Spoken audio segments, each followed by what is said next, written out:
Bonjour, je vais vous parler aujourd'hui du signe du Cancer, qui suit celui du Gémeaux que vous avez entendu le mois dernier.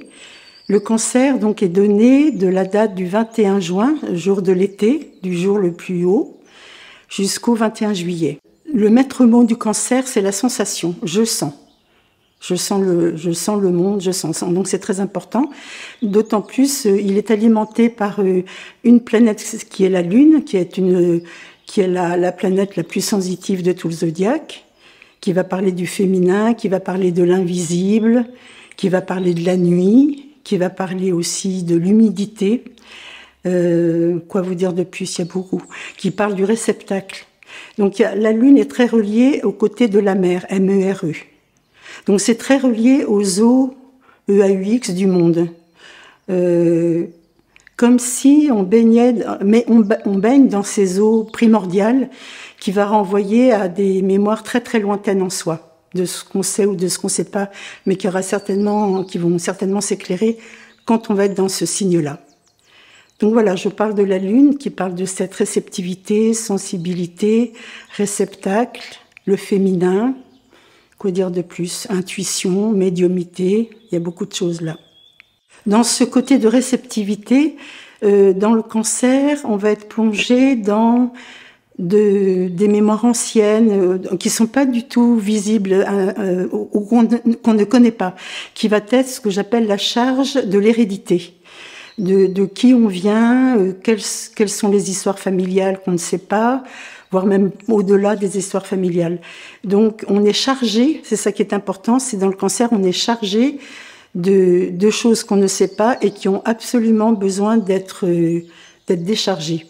On peut appeler ça des mémoires karmiques, c'est très à la mode en ce moment, mais c'est important.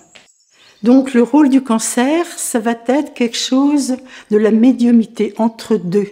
Médium aussi, c'est voir dans l'invisible. Il a un rôle de médiateur. Donc médiateur, ça peut être en relation au monde avec les êtres. Déjà dans le Gémeaux, on avait ça qui était la communication avec le monde. Le Cancer l'augmente par une notion de sensibilité beaucoup plus forte. Le Gémeaux avait besoin de comprendre et d'être en communication. Et le Cancer, et même dans le corps, ça va parler des mêmes endroits, si ce n'est que, rappelez-vous, dans le Gémeaux, il y avait toute la cage thoracique qui était impactée, qu'on avait à travailler, à faire respirer. Et dans le Cancer, on a tout ce qui est à l'intérieur, tous les organes. Ça va être les bronches, les poumons, le cœur, dans la cage thoracique, et puis dans tous les organes qui vont parler de réception de poches. Les poches, ça reçoit l'eau. Dans le corps, on en a beaucoup, surtout sous le diaphragme, qui sont le foie, l'estomac, le pancréas, la rate, les reins, le côlon, les intestins grêle, ça fait beaucoup. Donc, il y a aussi toute la tuyauterie de l'alimentation qui est le larynx, qui descend de la bouche et qui va dans le ventre. Voilà, donc la tuyauterie recevant les liquides ainsi que toutes les poches. Et bien sûr, j'avais dû vous en parler déjà dans le Poisson, qui est un signe d'eau. Je vous avais parlé de quelque chose qui était porteur dans le Poisson, qui était la circulation lymphatique. Dans le Cancer, ça revient encore plus fortement. La lymphe, on dit que c'est le sang blanc, c'est pas le sang rouge, mais le sang blanc, mais qui constitue à peu près des mêmes choses, mais qui est situé, qui inonde le corps à l'intérieur. J'en avais déjà parlé, quand vous faites une petite éraflure de pas grand-chose, vous avez un espèce de liquide transparent qui sort, c'est la lymphe. Donc on en a partout. Et cette lymphe irrigue, c'est ça la mère, MERE, dont parle le Cancer. Les origines ou les endroits dans le corps dans la lymphe, on appelle ça 4 cœurs. On a le cœur rouge qui est celui-là, on n'en a qu'un. Et la lymphe est tellement importante qu'il lui en faut 4 quelque part. Et qui sont situés dans les creux inguinaux, sous le ventre, à la racine des cuisses, et les creux axillaires, les épaules. Donc ces endroits-là vont être très importants pour pour se nourrir et vider, on dit que c'est aussi les eaux noires de la maman. Donc c'est intéressant, ça renvoie toujours à la mère où il faut nettoyer des choses. La mère, elle a une drôle d'histoire, hein, la mère dans ce qu'elle porte. Ça renvoie à la fameuse position dure-mère qui est pas pour rien, et c'est pas moi qui ai inventé ce mot, qui est un pochon très solide qui reçoit tous les liquides du corps. Donc la mère a intérêt à être solide, voire même dure, hein, pour tenir tout ça. D'autres organes qui sont prédominants dans le cancer, c'est le cœur, qu'on avait déjà dans le Gémeaux, qui parle de l'été chinois qui avait commencé le 6 mai, qui va être renforcé autrement par l'été d'ici, le 21 juin. 21 juin, jour de l'été, là où commence le cancer aussi. Donc le cœur, c'est important, qui va aussi se développer encore plus loin dans le signe du lion. Mais vous voyez, l'apprentissage du cœur, c'est pas rien. Le cœur physique, et bien sûr qui va être lié à toute la vie émotionnelle de comment je m'aime moi, comment j'aime le monde. Une autre zone qui est très importante et qui va continuer à dire très fortement cette sensibilité que manifeste le cancer, c'est dans le crâne. Dans tous les signes, on a des os dans le crâne qui vont parler du signe dont je parle, et puis les organes dont je vous parle en ce moment. Les os crâniens du cancer s'appellent les pariétaux. Les pariétaux, ce sont ce que j'appelle le toit de la maison, là-haut, le toit de notre maison. Ce sont ces os qui ferment notre crâne.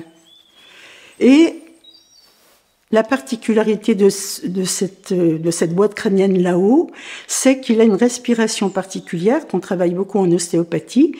L'ostéopathie, je vous redis ce que c'est une sensibilité d'une respiration invisible où tous les os respirent, se déplaçant dans un certain sens, et dans l'inspire et dans l'expire.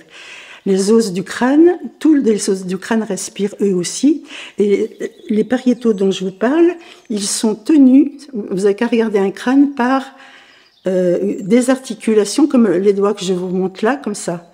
Et ça fait des sciures comme ça. Et le crâne, quand il inspire, en ostéo, on disait qu'il s'ouvre pour recevoir le monde. Vous voyez, ça fait ça. Et dans l'expire, il se ferme. Dans l'inspire, il s'ouvre. Dans l'expire, il se ferme. C'est comme ça que le crâne respire. Et donc, c'est lui qui occupe tout le cancer. D'où, quand j'inspire, quand le crâne inspire, il reçoit le monde, donc le monde en entier, tout ce qui peut se passer. Les guerres, pas les guerres, tout est bien ou tout est pas bien, enfin, on s'en fout. On reçoit le monde. Et dans l'expiration, ça ferme. Donc ce qui est compliqué et délicat, et moi je donne toujours le côté un peu de l'autre côté, délicat de chaque signe avec sa force et son côté attention, c'est, dans le cancer, je reçois le monde, je sais plus trop qui je suis moi, et je peux être, ça c'est mon mot à moi, infesté. Infesté, c'est tout ce qui m'appartient pas. Il y a beaucoup de choses qui sont pas à nous, mais qui sont là dans le monde, etc. On reçoit tout ça. Entre autres, regardez tout ce qui se passe actuellement dans le monde. On peut sentir aussi les guerres, etc. Ça peut être amplifié dans le mois du cancer. Donc, ce qui va être important, ça va être de pouvoir, de toute façon, c'est pas qu'on n'a pas le choix, mais par la force du cancer, ça reçoit, qu'on le veuille ou non. Et ce qu'on peut faire, et ça c'est important, c'est de savoir que ça reçoit, et on peut le sentir, mais aussi on peut rendre les choses, qui est l'expiration, qui est ça aussi les fameuses eaux noires de maman, qu'on a dans la lymphe, par ces organes-là, et qui va rendre les choses pour les transformer. Donc ça c'est important. Transformer, je le dis tout le temps, mais je le redis plus fortement encore pour le mois du cancer. Voilà. Il y a quelque chose qui me venait en préparant ce que je vous dis là maintenant, c'est ce fameux cancer. C'est terrible le mot cancer, c'est une maladie terrible qui a priori on dit incurable ou très difficile à soigner. On l'appelle aussi le crabe. Le crabe, c'est ce qui retient, c'est ce qui tient, c'est ce qui ne veut pas lâcher. Hein. C'est comme ça, c'est manifesté par un crabe. Dans les mouvements que vous verrez dans les YouTube que vous verrez sur le site, il y a des mouvements spécifiques de la lymphe où on va ouvrir et fermer, ouvrir pour recevoir, fermer pour vider les eaux noires de la lymphe. On va voir aussi ces mouvements du crabe. C'est des positions assez compliquées à travailler, mais très intéressantes, qui va travailler un crabe, il est tout à angle droit, de là, dans le coude, dans les bras. Donc ça va être des espèces de mouvements comme ça qu'on va travailler parce que ça manifeste le crabe. Et voilà. Cancer, le crabe, maladie difficile. Et ce qui est intéressant dans mes jeux de mots, et pas tant que ça, j'aime bien les jeux de mots, c'est pour ça que je vous en renvoie chaque fois, quand on a un cancer, on fait des tumeurs. Donc des tumeurs, c'est une prolifération d'une cellule qui prend de l'ampleur. Comme si, je ne sais pas, comme si cette ampleur, c'est aussi des choses qu'on reçoit du monde ou de notre histoire héréditaire, enfin qu'importe, hein, et qui grossit et qui continue à grossir, qui continue à se remplir. Et c'est ça qui fait que ça fait la tumeur. Vous entendez le mot tumeur, et on sait que dans le jeu de mots, dans les cancers, des personnes ayant le cancer, tant qu'elles n'ont pas accepté dans leur tête de mourir pour guérir, en général, elles n'y arrivent pas. Moi, je l'ai vu dans je connais des gens là-dedans qui ont eu des cancers et qui, dans leur histoire personnelle, non, je vais pas, je me battrai comme un lion, je ne mourrai pas, oui, des choses comme ça, et les tumeurs prolifèrent. C'est des exemples personnels que je vous donne, c'est pas une généralité, mais quand même. Jusqu'à des personnes qui ont vraiment accepté de dire, eh ben oui, j'ai un cancer, bref, et qui font une espèce de travail intérieur de j'accepte de mourir, et ben qui se transforme complètement. C'est-à-dire, vous voyez, la mort, c'est j'expire, donc je souffle, je rends la pollution pour me remplir d'une nouvelle énergie. Et c'est souvent comme ça qu'il y a les guérisons, très souvent. Du moins, c'est ce que j'ai observé. Dans ce mouvement de pousser-relâcher qui va travailler très fortement l'inspiration.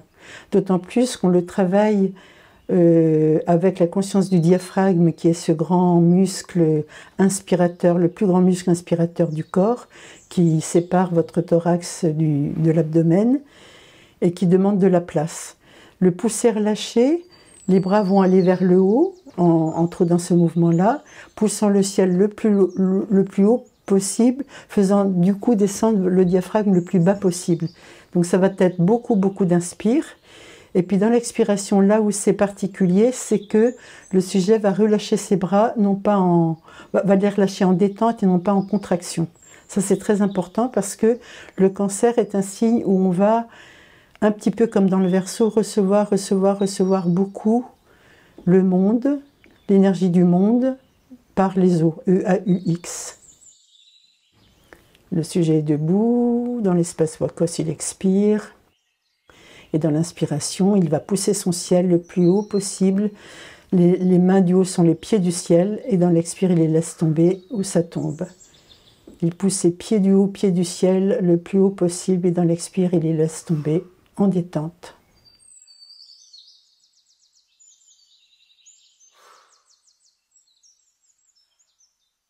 Et cet état de détente va s'arroser sur des endroits particuliers de son corps.